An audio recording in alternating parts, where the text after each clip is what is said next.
In this video, we look at a gang led by two dealers whose greed and desperation drove them to plan a murder. They ran a ruthless drug operation, moving millions of pounds worth of Class A's. After a series of raids, police seized a staggering £1.4 million worth of product, alongside hundreds of thousands in cash. Their empire was built on borrowed time. With an outstanding debt of $850,000 to their suppliers, the threats grew more severe. The gang leaders made a chilling decision. They would rather kill than pay.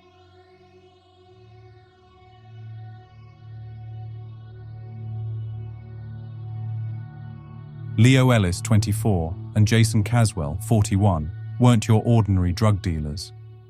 Despite their different ages and backgrounds, the pair shared a single goal: to dominate the supply of Class A drugs in Sussex and Kent.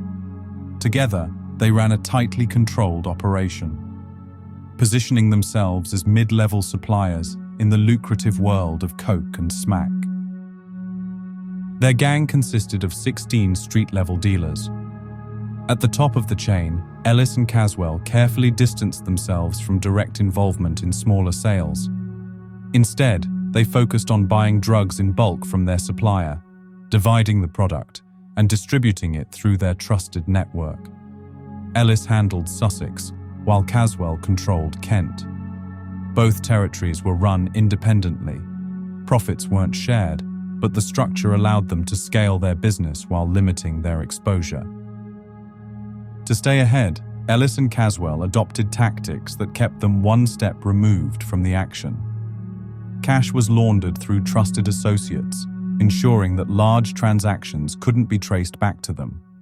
Their stash houses were scattered across multiple locations, minimizing the risk of losses in case of a police raid.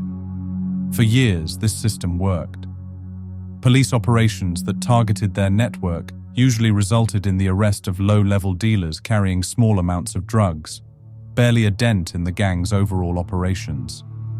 Ellis and Caswell grew their empire, becoming key players in the region's drug trade. But with success came problems. The two dealers were buying directly from a supplier known for their ruthlessness. This wasn't just a business relationship, it was a dangerous game. The supplier operated on credit, meaning Ellis and Caswell often received drugs before payment was due. By 2016, their combined debt had ballooned to £850,000, a sum that would come to haunt them. Ellis and Caswell's operations continued to expand, but the pressure was building. The supplier's patience was wearing thin, and police surveillance was beginning to close in. The cracks in their empire were starting to show, and it was only a matter of time before everything came crashing down.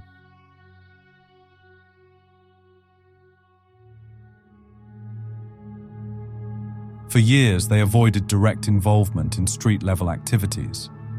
But by 2016, their luck began to run out. Their growing empire had caught the attention of the National Crime Agency, NCA, and local police forces. The NCA specialized in targeting organized crime at the highest levels. With nearly unlimited resources, surveillance technology, and experienced investigators, they quickly zeroed in on Ellis and Caswell's operation. The gang's structured network, multiple stash houses, and high-volume drug purchases made them a prime target. The first major step in dismantling the gang came through intelligence about stash houses linked to Ellis and Caswell. After weeks of covert surveillance, police executed a series of raids. The seizures were staggering. £1.4 million worth of Class A drugs and £100,000 in cash were confiscated. These losses represented a devastating blow to the gang's ability to settle up with their suppliers. As police examined the evidence, the pieces of the puzzle began to fall into place. Burner phones, cash transactions, and intercepted communications revealed the scope of Ellis and Caswell's operation. But investigators had also uncovered something else: the £850,000 debt that they owed to their supplier. The NCA used advanced surveillance techniques to track Ellis, Caswell, and their associates. Phone calls were intercepted, text messages decoded, and GPS data traced their movements to and from key stash houses. The agency also monitored meetings between Ellis and Caswell, capturing their increasingly desperate discussions about repaying the supplier and keeping the operation afloat. They continued to strike at Ellis and Caswell's safe houses. Each raid not only deprived the gang of drugs and cash, but also forced them to reveal more about their organization. Lower-level members, panicked by the losses, became sloppy, leading to further arrests and exposing more of the network. As the investigation progressed, the net began to tighten around Ellis and Caswell. The evidence against them mounted: phone recordings discussing their operations, financial records revealing the extent of their debt, and communications planning their next moves. Police now had everything they needed to take down the gang's leadership. As the pressure mounted, the pair would face a choice that would change everything. It wasn't the police that they feared the most.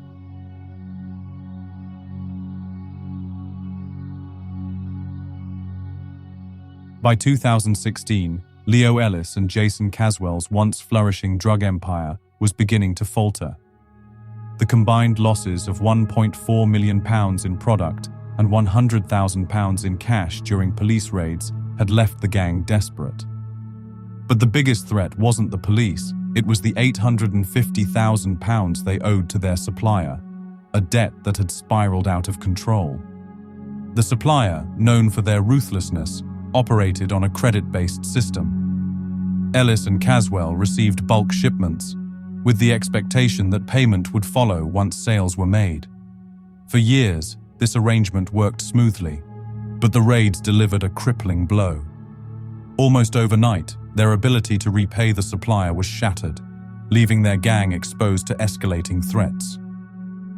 With every passing week, the pressure mounted. The supplier's patience wore thin, and their warnings became increasingly direct. What started as verbal demands quickly escalated into threats of violence. Ellis and Caswell knew that failure to pay wouldn't just mean the end of their operation. It could cost them their lives. The strain began to drive a wedge between the two. Caswell pushed for quick solutions, including taking on more risk to recoup their losses. Ellis, however, was feeling the brunt of the fallout. His territory in Sussex had suffered the heaviest losses during the raids, leaving him with little leverage and growing doubts about their ability to recover. As tensions grew, so did desperation. The once close partners began to distrust each other, each fearing the other might cut a deal with the supplier to save themselves. They knew they were running out of time. The debt loomed over them like a ticking time bomb. While Ellis focused on keeping the gang's remaining operations afloat, Caswell was looking to secure another source of supply, hoping to rebuild their empire before the enforcers were set on them. But no matter how they looked at it, the numbers didn't add up. Without a miracle, the debt was inescapable. That's when a chilling thought began to take root. What if they didn't pay? What if they removed the problem entirely?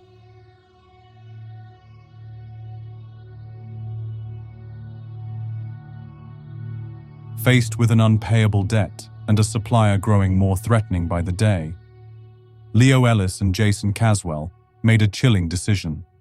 They wouldn't repay the money. Instead, they would eliminate their supplier altogether. It was a desperate and dangerous gamble, born out of fear. The idea of murder wasn't one they took lightly, but both men agreed. It was their only way out. Over tense face-to-face meetings, they began crafting their plan.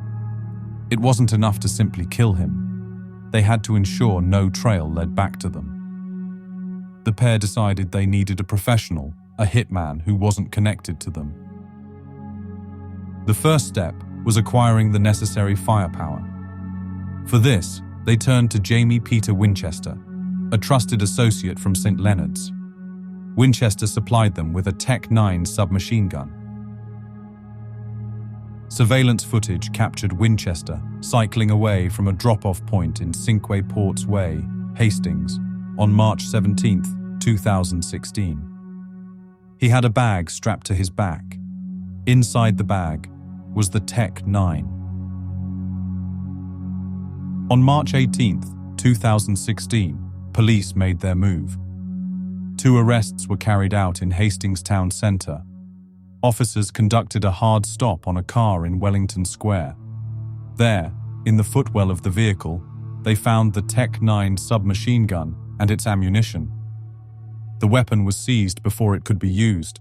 For Winchester's role in supplying the gun, he too now faced trial.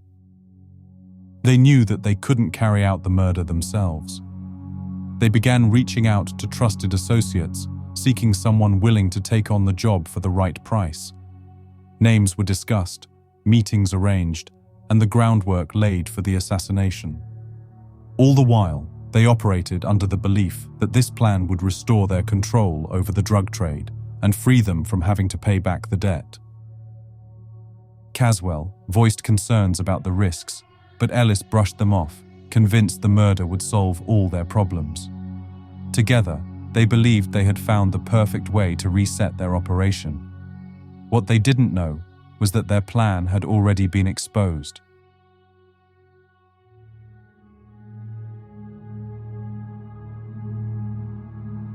The police had been one step ahead the entire time. Every phone call, text message, and meeting had been closely monitored by the National Crime Agency and Sussex Police. What Ellis and Caswell thought were private conversations about their deadly intentions became the very evidence used to dismantle their operation. The agency, armed with weeks of surveillance and intelligence, launched a series of coordinated raids on the gang's network. Stash houses were hit across Sussex and Kent, with officers seizing additional quantities of Class A drugs and cash.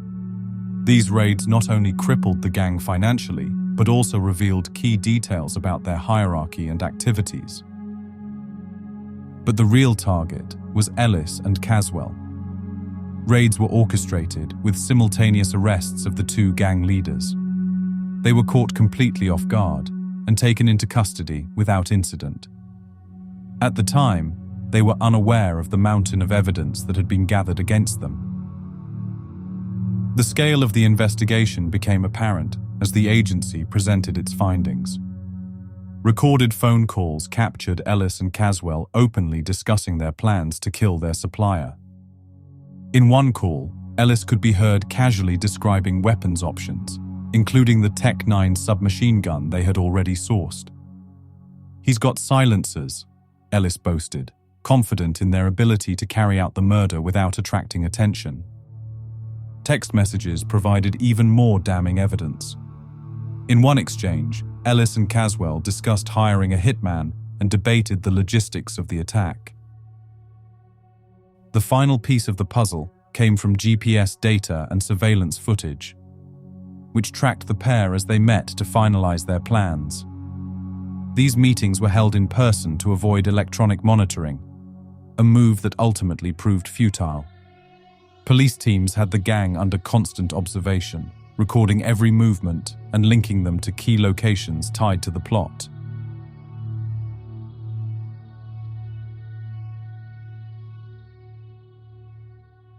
The extensive investigation led to a significant trial at Hove Crown Court, where the intricate details of Leo Ellis and Jason Caswell's enterprise were laid bare. The courtroom became the stage for the final act of a saga. In a 10-week trial, Ellis and Caswell, along with associates Jamie Winchester, John Gardner, and Simon Grant, faced a host of charges. Both Ellis and Caswell pleaded not guilty to conspiracy to murder and various drug supply offenses. Winchester denied supplying the firearm and ammunition, while Gardner and Grant contested charges related to drug supply and money laundering. The prosecution presented their case using the extensive surveillance and evidence gathered during the investigation. Jurors were shown intercepted communications surveillance photographs, and the seized Tech-9 submachine gun. Firearms experts even tested the weapon to show how lethal it could have been. On January 10th, the jury returned with their verdicts, leading to sentencing on February 23, 2018. Leo Allen Ellis from Mountbatten Close in Hastings was found guilty and sentenced to life imprisonment with a minimum term of 14 years for conspiracy to murder 2 individuals. Additionally, he received multiple sentences, including 10 years for supplying a firearm, 14 years each for 3 counts of heroin supply, and a combined 26 years across 3 cocaine supply charges. He was also sentenced to 2 years for money laundering.